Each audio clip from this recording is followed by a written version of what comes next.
Okay class, it's time for math. Hey, Caillou, did you just burp? No, I didn't burp. Don't lie to me, you just burped. That's it, go to the principal's office now.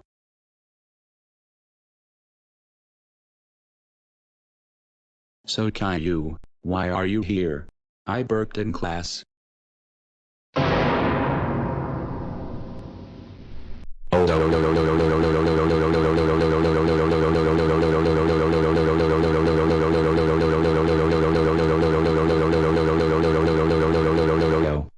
How dare you burp in class? That's it, Caillou. You are expelled from this school forever. And you are never coming back to this school again.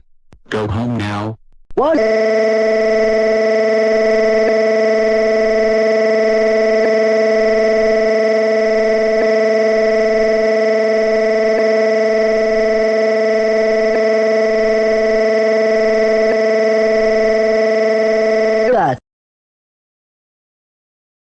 Caillou, how dare you burped in class and got expelled from school forever. That's it. You are grounded